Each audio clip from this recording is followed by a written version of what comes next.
Naam, wana Kibosha, leo tumebahatika kufanya mkutano kwa ubalozi wa mama yangu Halima Matata, shina namba 9 pale. Ndugu zangu, tumejadili mambo mengi sana, lakini jambo kubwa ni jambo la kuondolea wananchi adha hii ya maji, ambapo inapelekea wananchi kuteseka na wananchi kupata shida kubwa wakati huu wa masika, wakati mvua inachapa. Kwa hiyo kuna hatua za muda mrefu na hatua za muda mfupi.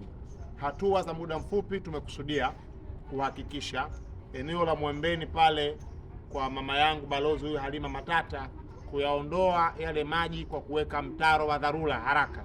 Mtaro ambao tuujengee vizuri, tuusakafu vizuri kabisa, upigwe plasta nzuri kabisa, walau mdogo, uyatoe maji uende ukaunganishe na mitaro ile mizuri iliyojengwa na nguvu zetu wananchi maeneo yale ya pale mbele pale, kufika kwenye nyumba za wakina dada yangu Amina, Shani na wengineo pale. Sasa si hivyo tu, tunakusudia baada ya maji hayo kuyaondoa na kuyapeleka huko, ili eneo korofi hapa, eneo hili korofi kwa miaka mingi, takriban 10 inafika sasa, tunakusudia hapa kujenga kiwango cha zege cha mita 50 hapa. Tumwage zege kutoka eneo hili mpaka pale mwisho kwa urefu wa mita 50, mambo yaweze kuwa sawa sawa. Na wananchi wameanza kuitika leo hii, wameanza kuchangia tayari kwa ajili ya ujenzi wa eneo hili, ili wananchi hawa waweze kuwa salama kabisa. Lakini pia tumekubaliana eneo lile la Mwembeni pale twende pia tukapajenge kwa kiwango cha zege katika eneo lenye urefu wa takriban mita 50 pale, ili mazingira yaweze kuwa madhuri, watoto wetu waweze kuenjoy wakiwa wanapita mahala pale.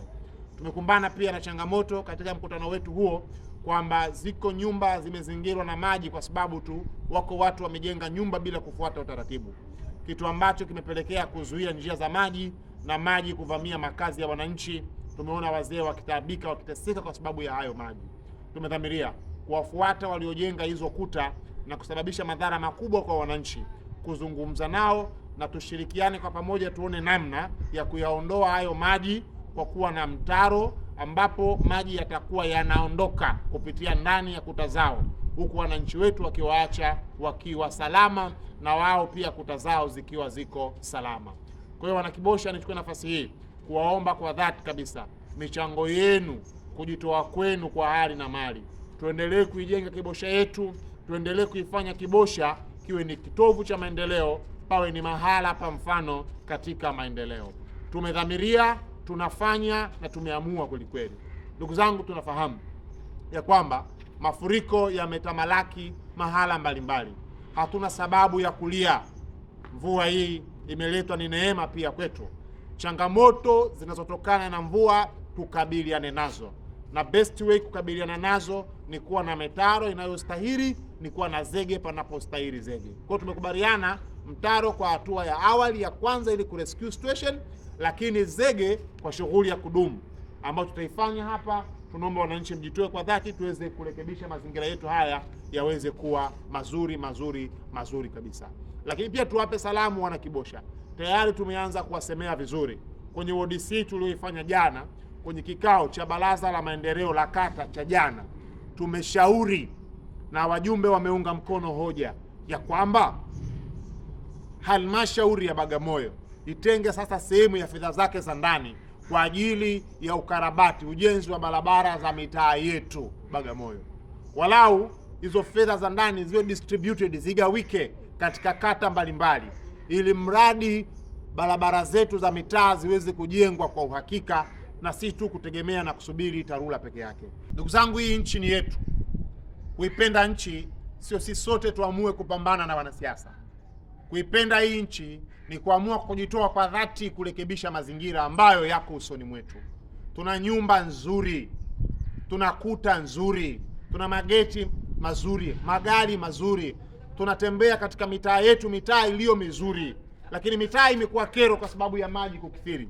Tuamue kwa dhati kushirikiana kwa pamoja kuyaondoa haya maji. Tuiunge mkono serikali yetu, tumuunge mkono Daktari Samia Suluhu Hassan, ambaye kimsingi ni yeye ambaye anaifanya Bagamoyo ing'are na iwe kitovu cha viwanda kwa mkoa wa Pwani. Tumeshuhudia kwamba mambo yakiwa yanafanyika Bagamoyo. Leo hii tuna kiwanda cha kuunganisha magari kipo Bagamoyo. Leo hii tuna kiwanda cha kuunganisha pikipiki kipo Bagamoyo, Mapinga hapa Changwahera. Leo hii tuna viwanda chungu mzima vipo Bagamoyo. Hivi vyote ambavyo vinajengwa Bagamoyo ni safari hiyo ya kuifanya Bagamoyo kuwa special economic zones, na tunaona inaenda kwa kasi ya ajabu. Viwanda vinajengwa kwa spidi ya ajabu, watu wake wanaishi humu. Kama wanaishi humu alafu njia hazipitiki, barabara mbovu, kunakuwa na faida gani sasa? Lazima tuwe na barabara nzuri. Wa kuwajibika kuyafanya hayo ni sisi viongozi wenu wa serikali za mitaa, wakati serikali kuu inawajibika ya kwake, halmashauri inawajibika ya kwake, na sisi tupambane na haya ya kwetu. Kwa barabara hizi ambazo hazijasajiliwa TARURA, ni saizi yetu, tunaziweza.